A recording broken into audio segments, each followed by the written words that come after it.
You know that ancient Chinese proverb, the one that says you cannot catch fish in clean water? Hmm. Robert Kiyosaki kicks off his book Fake with that. And it immediately makes you think. Yeah, it sets a tone, doesn't it? He uses it as this central idea. To really understand what's going on with money today, you've got to be willing to wade into the muddy waters. Exactly. And that's really the mission he lays out for Fake, which he finished writing around April 2018. Right. He wrote it, he says, for you, the listener, to offer a kind of roadmap. A way to maybe stay afloat, possibly do well, maybe even thrive when the next big financial shift hits. And we know you're looking to get informed quickly and thoroughly. Yeah, efficiently.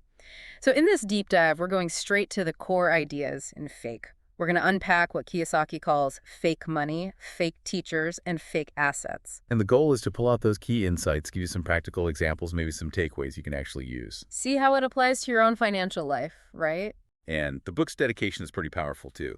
To those who seek the truth. That definitely frames the whole thing, sets the mission for us here today. And it's interesting, right up front, Kiyosaki mentions he failed high school English. Twice. Yeah, because he wrote what he actually thought, not just what the teacher wanted to hear. Which kind of tells you this isn't your standard finance textbook approach, you know? Not at all. It signals that willingness to question the status quo, the conventional wisdom, and that runs through the whole book. Definitely. Okay, so let's dive in. Part 1, fake money. And it starts with this quote that really sets the stage. Real financial education. Seeing with your mind what your eyes cannot see. Powerful stuff. So chapter 1 jumps right into it. Fake money. And it takes us back to a really pivotal moment in history, August 15th, 1971, President Nixon. Right, when he announced the US dollar wouldn't be convertible to gold anymore. Temporarily, he said. Temporarily, yeah. Kiyosaki's point is that even today, decades later, most people don't fully grasp the massive impact of that decision, how much it changed everything. He even shares a personal story, doesn't he, about noticing gold prices climbing in '72. Yeah, and he admits he didn't really understand why at the time. It was just happening. And this leads him straight to what he calls lie #1. Saving money will make you rich. Which is, I mean, that's something drilled into us from childhood, right? Save your pennies. Totally. So why does Fake call this a lie in today's world? What's the argument? Well, think about it. If the dollar isn't tied to gold anymore, its value depends more on government actions, like printing money. Okay. So if they print a lot of money, the value of the dollars you've already saved goes down. That's inflation. Ah, so your savings are losing purchasing power just sitting there. Exactly. It's like trying to fill a leaky bucket. The value is draining out even as you pour more in. Gotcha. So the book brings in this idea of gold as God's money, real money. Suggesting it has this, intrinsic, stable value compared to fake money, fiat currency issued by governments. And Kiyosaki says he holds gold and silver, not really as investments like stocks, but more like insurance. Yeah, like a hedge. Protection against financial instability, against, let's say, potential government mismanagement of the currency. And a big part of that is this idea of counterparty risk. Can you break that down? Sure. So if you hold physical gold, like a coin in your hand, its value doesn't depend on any bank or government staying solvent. It just is. Right. But paper assets, like money in a bank or even stocks or bonds, they rely on someone else, the counterparty, fulfilling their promise. The bank staying open, the company not going bankrupt. Okay, so physical gold doesn't have that risk. It doesn't rely on someone else's promise. Exactly. He uses the example of depositing, say, 10 gold coins in a bank. Under the fractional reserve system, the bank doesn't just keep all 10 coins locked away. No, they lend most of it out, right? Right. They might only keep one coin in reserve and lend out the other 9. So if suddenly everyone wants their gold back, The bank doesn't have it. That's the risk. that's the counterparty risk in that context. Physical gold in your possession avoids that specific problem. And to really drive home the danger of just relying on paper money, the book points to some pretty scary historical examples. Oh, yeah. Hyperinflation, Yeah, like Germany in the 1920s. that chart in the book is wild, showing the value of one gold mark compared to paper marks just skyrocketing into the trillions. It's a stark reminder of what can happen when money printing gets completely out of control. It also makes you think about all these complex financial things out there now. Derivatives. Right. The book quotes Warren Buffett calling derivatives financial weapons of mass destruction. Wow. And it mentions an estimate from 2018 that there was something like $1.2 quadrillion worth of them globally. Quadrillion. That number's hard to even comprehend. What are derivatives, basically? Well, in simple terms, a derivative is a financial contract whose value is derived from an underlying asset, like a stock, bond, or commodity price. It's like making a bet on the future price of something else. Okay. The concern is that when you have such a massive, interconnected web of these bets, if the underlying assets tumble, it could trigger a cascade of losses. Huge potential systemic risk. Yeah, you can see how that could be a problem. Now, Kiyosaki also brings back a core idea from Rich Dad, Poor Dad. The definition of assets and liabilities. Classic. Assets put money in your pocket. Liabilities take money out of your pocket. Simple but powerful. And then he challenges that common belief that your house is always your biggest asset. He even shows that graph where house prices tanked after 2008. Right. Because if you apply that definition strictly, puts money in your pocket, a house you live in, with a mortgage, property taxes, insurance, repairs. It's constantly taking money out of your pocket. Exactly. Until it's maybe paid off and you're renting it out of something, it's functioning as a liability based on cash flow. That's a different way of looking at it than most people are used to. It forces you to think about cash flow, not just potential appreciation. And then there's student loan debt. The book doesn't pull any punches there. No, it calls it extortion, basically, pointing out it's over $1.2 trillion in the U.S. alone. And it even gives definitions of extortion, like using force or official power to get money or grossly overcharging. Pretty strong language. It definitely highlights the immense burden that debt puts on people, often for education that might not lead to the expected financial outcome. Okay, moving into chapter 2. In God we trust, who has earned your trust. Kiyosaki makes an interesting connection here. Yeah, he links Nixon taking the dollar off gold to the Watergate scandal that happened shortly after. Suggesting this period was kind of a turning point. A major decline in public trust in big institutions like the government. Yeah, a loss of faith, you could say. And this leads into explaining Gresham's law. When bad fake money enters the system, good real money goes into hiding. Can you give an example of that? He shares a personal one, right? He does. He talks about exchanging paper dollars for older silver coins, back when they still had real silver content, and noticing they had this slight copper tinge. Ah, because the pure silver ones were being hoarded. People held on to the good money. Precisely. The less valuable bad money circulated more freely, while the intrinsically valuable stuff disappeared into sock drawers or wherever. It illustrates the law in action. So, chapter 3 gives 7 practical reasons I own real gold and silver. Reason number 1 is pretty blunt. Yeah, basically. They're not investments in the typical sense. They're insurance. Insurance against what he calls the stupidity of the elites, and a hedge. A hedge against uncertainty, against potential systemic failures. Okay, reason 2 is interesting. He says there's no real risk. How does that work? His argument is that the price of gold and silver in terms of dollars moves inversely to the perceived value or stability of the dollar. So if the fake money loses value, gold and silver tend to go up. So the risk isn't in the gold itself, but in the currency you measure it with. That's the idea. He even says he buys more when the dollar price goes down, seeing it as getting it on sale. And reason 3 loops back to what we talked about earlier. Counterparty risk again. Or rather, the lack of it with physical metal. You're trusting in God's money, as he calls it, not in an institution or a promise. Right. And he shares this little anecdote about a guru saying, the tears of God are made of gold, suggesting gold attracts wealth.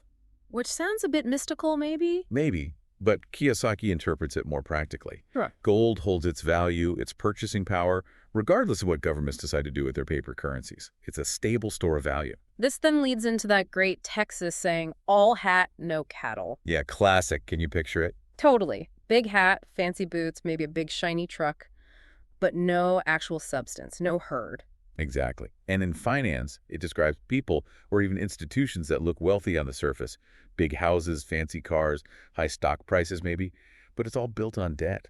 There's no real collateral underneath. Like smoke and mirrors? Pretty much. Right. The book links this directly to the 2008 crisis, Yeah. talking about things like CDOs and mortgage-backed securities. Those complex financial products. Right. Which were supposed to be safe, but were often backed by fake collateral, basically. Mortgages given to people who couldn't realistically pay them back. Yeah. All hat, no cattle. Got it. Okay, chapter 4, printing fake money. This chapter looks at history. Yeah, it rattles off examples: ancient China, the Roman Empire clipping coins, American colonists printing paper money, Weimar Germany, Zimbabwe, Venezuela. And the pattern seems to be the same every time. According to the book, yeah. Hmm. Printing excessive amounts of money leads to the currency losing value. The rich often find ways to protect themselves or even profit, while the poor and middle class get crushed by inflation. And it circles back to the US dollar, the world's reserve currency, and that broken promise of gold backing. Right. The argument is that taking the dollar off the gold standard in 71 essentially turned it from a claim on real value into, well, an IOU, Yeah. a form of debt itself. The chapter title says the dollar becomes debt. And then comes this fantastic analogy. Mandrake takes over the world. Mandrake the magician, pulling rabbits out of a hat. Except here, he's pulling money out of thin air. It's a metaphor for the modern financial system, especially central banks, using things like TARP the bank bailouts after 2008. And QE, quantitative easing. Exactly.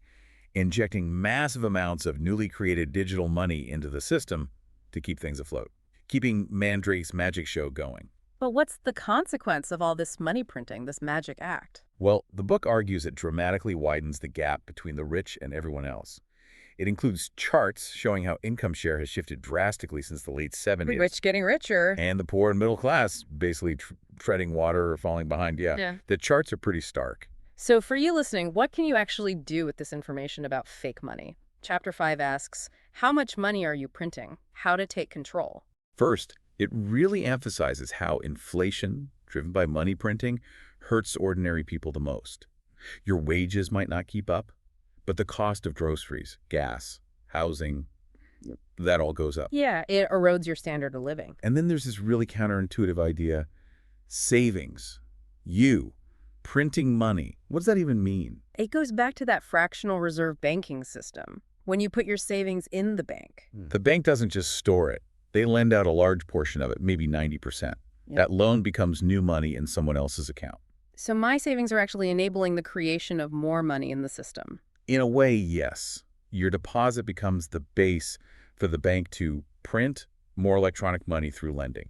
It's part of the mechanism. Wow, okay. That naturally leads to the idea of a run on the bank then. Yeah, what happens if everyone loses confidence and wants their money back at the same time? The bank doesn't have it all because they've lent most of it out. Exactly. The book acknowledges things like FDIC insurance in the U.S., which protects depositors up to a certain limit. But it also hints that if there were a really massive systemic crisis, even those safety nets might be strained. It raises the question, yeah. And the chapter talks about bubbles burst, like the housing bubble or the dot-com bubble. Right, when prices get inflated way beyond sustainable levels. The key point the book makes is that when a bubble bursts, the money doesn't just vanish into thin air. It gets transferred. Right. It moves from the people who were caught holding the overvalued assets, the losers, essentially, to people who understood the game, saw the bubble forming, and maybe bet against it or got out in time. The winners. Understanding the game is crucial then. Absolutely. And this brings us to the final concept in part 1. The 1,000-piece puzzle, or the grunge puzzle, my life's puzzle. What's the core message there for the listener? It's that becoming financially literate, really understanding this stuff, isn't about finding one magic answer or following one guru. It's like assembling a huge jigsaw puzzle. You have to find the pieces yourself, see how they fit together for you. Exactly. It's an ongoing process of learning, questioning, connecting the dots, and finding your own path. It requires active thinking, not just passively accepting advice. That's a great metaphor. And it leads perfectly into part 2, fake teachers. Right. Because if the system is complex and maybe even rigged, who can you trust to teach you about it? The intro here shares that story about Kiyosaki asking his dad, his poor dad, who was the head of education. About learning about money in school. And his dad's answer was blunt, we don't teach about money in school. Boom. And that, Kiyosaki says, is what sent him searching for real teachers. Which brings up the contrast between his poor dad, highly educated, formally PhD and all that, But maybe not financially savvy in a practical sense. and his rich dad, who didn't finish school but built successful businesses and understood money deeply. That contrast is central to this whole section. It challenges the value of traditional education when it comes to real-world financial success. There's a really provocative line in here. Because teachers have job security, they do not need to know anything about money. Oof. Yeah, that's a controversial statement. For sure. But the point he's making is that the traditional system, with tenure and predictable salaries, might not incentivize educators to develop the kind of risk-taking entrepreneurial mindset needed to build wealth. Or even to teach financial literacy effectively if they haven't lived it themselves. It's a critique of the system's structure and priorities. So instead of relying solely on that system, the book stresses lifelong learning. Yeah, like the chapter title asks, what made the three wise men wise? The idea is that wisdom doesn't come from a diploma necessarily, but from a continuous search for knowledge, for experience, for great teachers. And how did Kiyosaki learn from his rich dad? It wasn't just lectures, was it? No, it was very hands-on, like an apprenticeship. He talks about managing rental properties, dealing with tenants, analyzing deals. Even playing the Monopoly game. Yeah, using Monopoly to learn basic principles of buying assets, managing cash flow, negotiating. Real, practical experience. So for you listening, maybe think about where you can get more hands-on financial experience, not just read about it. Definitely. The book also mentions this higher levels of teacher pyramid. Right, showing different ways we learn. Lectures and reading are at the bottom, kind of passive. And what's at the top? The most effective way to learn. Teaching others. When you have to explain something, you really internalize it. Exactly. Active learning practice, discussion, teaching is way more powerful than just passively receiving information. Yeah. So based on all this, how does fake define a real teacher versus a fake teacher when it comes to money? Well, real teachers, according to the book, teach from experience. They've done it, they've made mistakes, learned from them, achieved success. They teach from scars, not just textbooks. Yeah, something like that. They encourage learning by doing. They understand that failure is part of the process. And fake teachers. Might be people who have academic knowledge but lack significant real-world financial success in the areas they teach. Or maybe people selling financial advice or products without having truly built wealth themselves using those same methods. So be discerning about who you learn from. Look at their track record, not just their credentials. That's the message.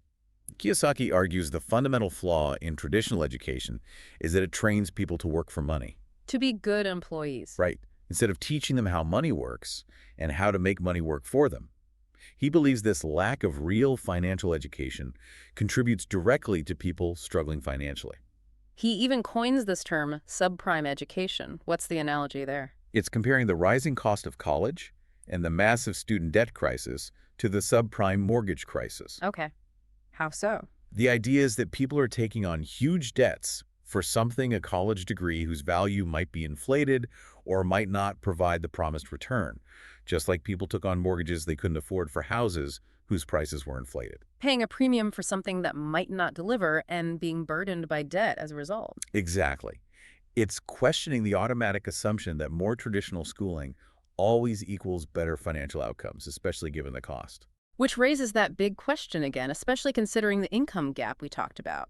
Can more traditional education alone solve that problem? The book suggests probably not, pointing to those stats where the top 1% see huge income gains, while the bottom 99% lag behind, even with rising education levels overall.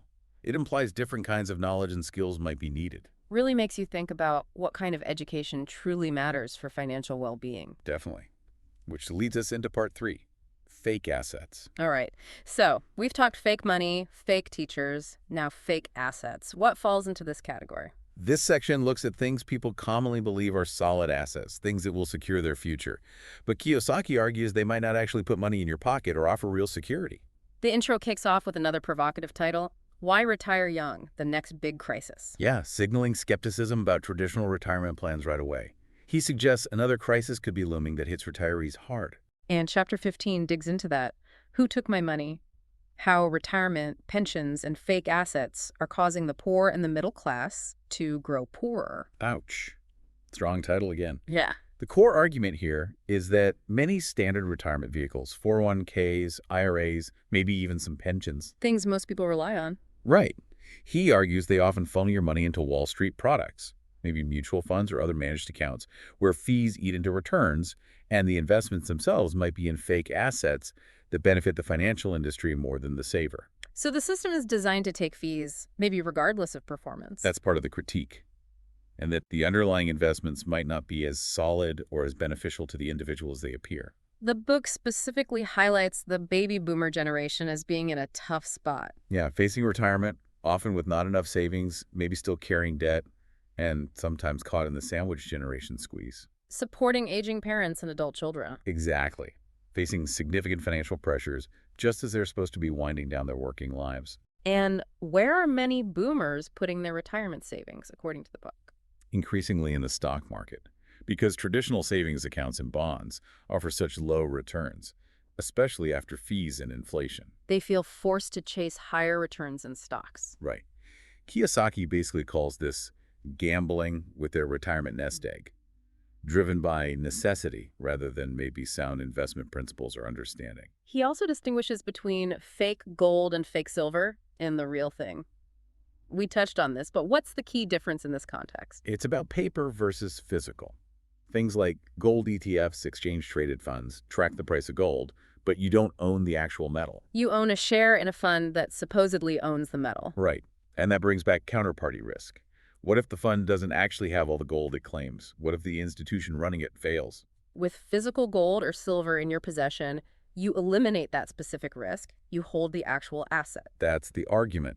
Own the real thing, not just a paper promise. This really loops back to the need for financial literacy, doesn't it? Understanding what's real collateral versus, well, fake security. Absolutely. Remembering the 2008 crisis, those complex products like CDOs and MBSs seemed secure. They had high ratings. But the underlying collateral, the mortgages, were often shaky. Fake security. Exactly. You need to understand what's really backing the assets you own or invest in. And Kiyosaki brings back that proverb one last time here. You cannot catch fish in clean water. Yeah, connecting it all together. His point is that the real financial opportunities, the ways to truly build wealth and protect yourself, often lie in understanding the messy, complicated, muddy parts of the system. Not just sticking to the simple, clean advice that everyone gets. Right. You need to be willing to look deeper to see how money really moves, who benefits from different systems. So how can you, the listener, get better at fishing in these muddy waters? The book emphasizes learning to follow the money, really understanding cash flow, mastering those definitions of assets and liabilities in your own life, Knowing what brings money in and what takes it out. and building a good team around you, not just relying on yourself or one source of advice. Who should be on that team? He suggests knowledgeable advisors, attorneys, bookkeepers, accountants, maybe bankers who understand your goals and, crucially, understand your financial statement. Because, as the book points out, in the real world, your banker cares a lot more about your financial statement Your income, expenses, assets, liabilities. than they do about your school report card. Exactly. Practical financial health over academic grades. Okay, so as we wrap up this deep dive into fake, let's quickly hit the main takeaways for everyone listening. First big one. Question conventional wisdom. Especially that idea that just saving money is enough.